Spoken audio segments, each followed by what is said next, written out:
Chof Vov Menachem of Tofshin Ayin Gimel. We are in Teres Menachem Sefer Mamar Tofshin Yud Aleph Tofshin Yud Beis. In the Mamar of Simchas Torah, Tofshin Yud Beis, Mamar Lehavin Inyan Simchas Torah. We are up to page Kuf Mem Tes. In the middle of the page.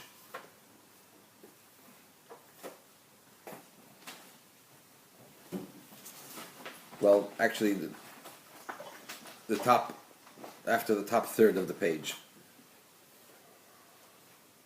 About 9 lines from the top. The line starts Legamri, we're by the full stop.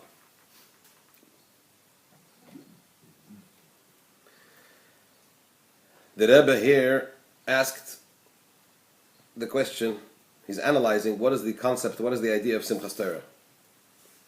And the Rebbe defined this as meaning that Simchas Torah means that the Jewish people make the Torah happy. As opposed to the conventional definition of Simchas Torah, the Jewish people celebrating with the Torah, right? So here, we're talking about Simchas Torah, bringing Simcha into Torah. What does that mean?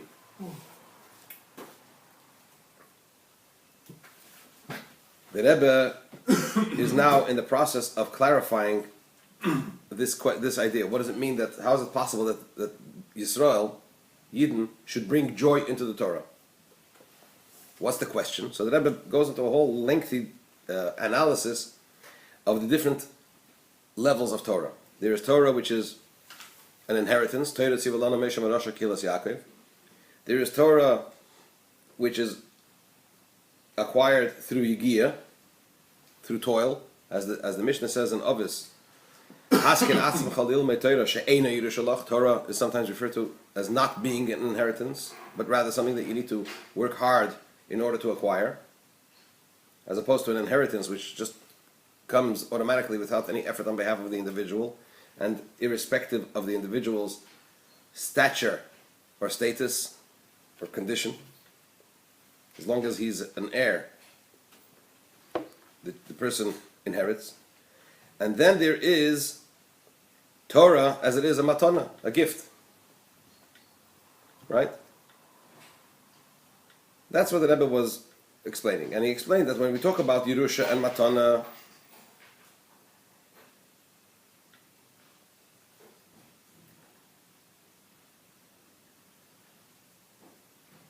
when we talk about matana of Torah, Torah is a gift, it means that it's something which is being given to the individual out of the magnanimity, as it were, of the giver, and therefore it is not within. In other words, it's beyond. In terms of in the celestial terms, it means it's a level of Torah which is completely removed from being acquired through the effort of the individual. It's completely removed from the individual. It's much higher than the individual, than the created being. So now the Rebbe goes into analyze where would it seem to be appropriate that we could add something into Torah. Hence, the definition of Simchas Torah is meaning that the Jewish people bring joy into Torah. The implication being that the Jewish people add something to Torah. In which levels would that be appropriate, and in which level would it not be appropriate? That's where we're up to. So on page Kuf Mem Tes, approximately 9 lines from the top, the line starts the Gamri. There's a full stop there. That's where we're up to. Vihine. I can understand concerning the 2 levels of Torah as an inheritance, or Torah which is acquired through toil. Move on, it's understood. That it makes sense, it is possible. That the Jewish people, through their service, through their effort, they should add joy in Torah. The implication meaning that they're adding a dimension into Torah which Torah on its own would not have possessed. Why? I'm sorry. Yeah, no, I'm sorry. Again.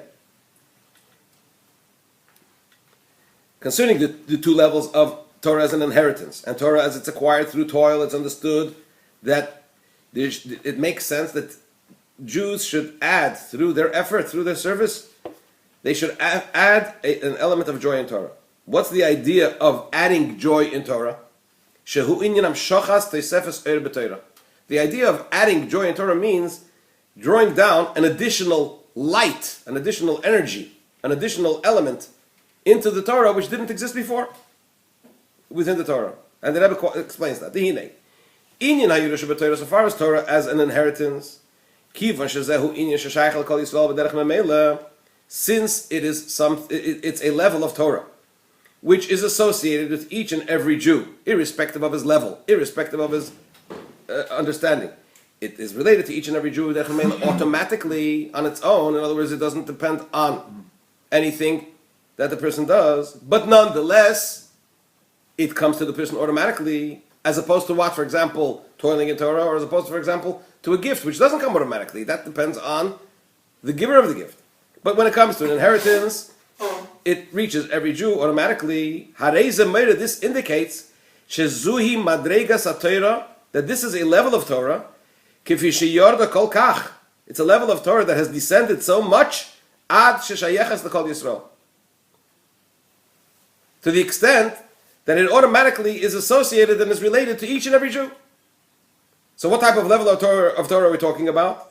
It must be a level of Torah which obviously doesn't differentiate between one Jew or another. So it's a very low level of Torah. It's Torah as it descends in a very low level. Therefore, it is associated and automatically associated even with a Jew who is at a low level. It's such a level of Torah for which one doesn't even need any effort whatsoever. And in this level, moving, it's understood that it is possible for there to be a deficiency in the concept of joy in Torah, meaning to say, as the Rebbe defined it before, there should be a lacking in the light, in the divine light that is within the Torah. And a Yid, through his effort, through the effort of the Jews, should add joy in Torah, should add an additional element in Torah. That's concerning the level of what? Of Yerusha, of inheritance. So too in relation to the level of Torah which comes through toil, since it is possible to reach this level. How? Through the effort of the person. So this is also an indication of what? Of the Torah descending from its level, because of which, and therefore, it is possible for the person to reach it, to grasp it, through his toil. It's something which is within the reach of the human being. Through toil, but nonetheless, reachable. Therefore, also in this level it's understood that it is possible for there to be a deficiency in this concept of joy in Torah. Again, meaning a deficiency in the Eira Torah, in the light, in the divine light of Torah. And the Jews, through their Aveda, through their effort, should add joy in the Torah. So concerning these two levels, we understand that there could be a deficiency, because we're talking about Torah as it has descended in a lower level, in a low level. And the Jew, through his effort, can make up, as it were, that which is, can add, can raise the Torah to a higher level, if you will. But when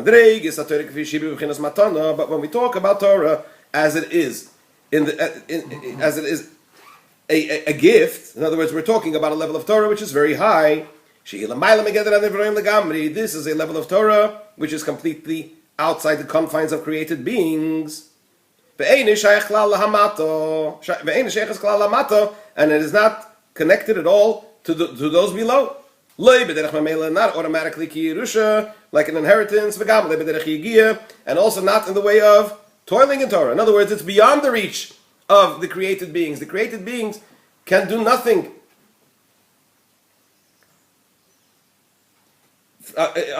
from their perspective in order to attain this level. It's completely dependent on the giver. So concerning this level, it's not understood.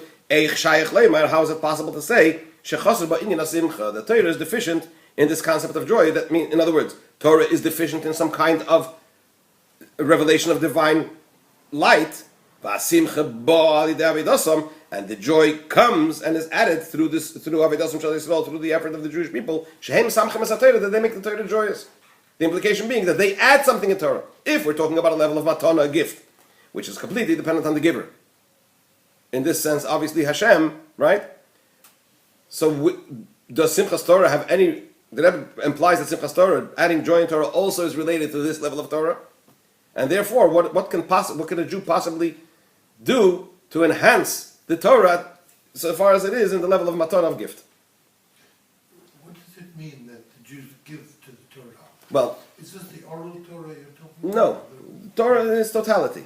Torah in its totality. The implication meaning, when you say Jews add simcha in Torah, it's another way of saying that a Jew adds something in the Torah that the Torah on its own would not have. So for example, let's take a mitzvah. What happens when a Jew does a mitzvah? When you take a pair of tefillin and you put on a pair of tefillin, right? Obviously you're fulfilling a mitzvah of Hashem, right? But also what you're doing is you are drawing down divine energy into the world. In other words, Hashem gave us a mitzvah, and by virtue of that commandment, He has connected Himself with us, and He has prescribed that when a Jew puts on tefillin, you draw down whichever divine energy it is, but that act draws down that energy. That means there's a relationship between the person, the act that the person does, and the divine energy that is accessed and drawn down into the world through that act. Similarly, when we talk about adding joy in Torah, it means that we add something in the Torah through our effort. But that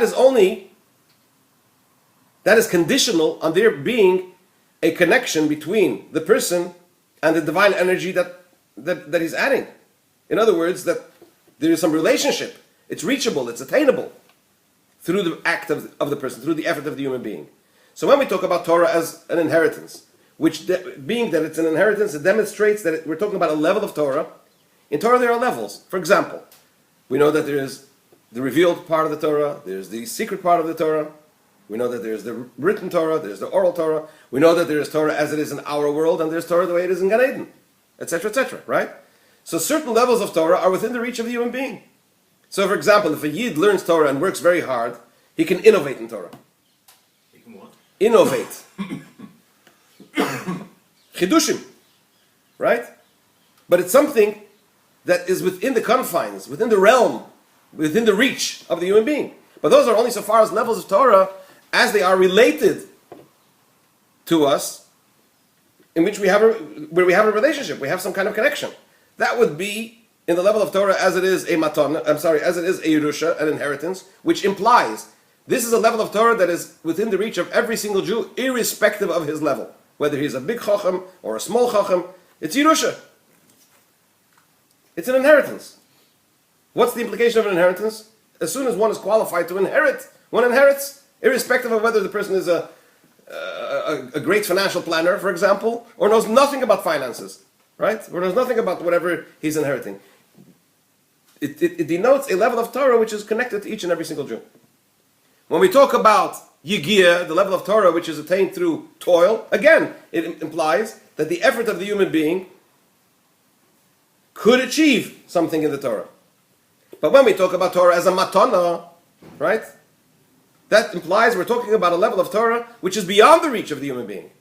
It's something which is bestowed upon the human being from above. So that depends completely and totally on whom? On the bestower, on the giver.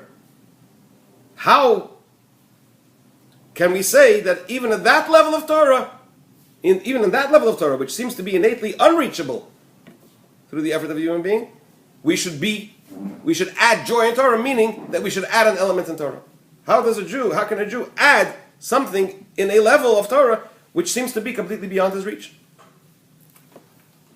That's the question.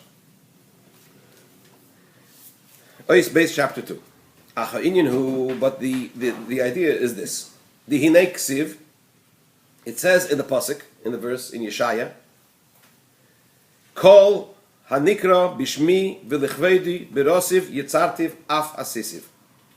Everything that is called with my name and for my honor, I have created it, I have formed it, I even made it.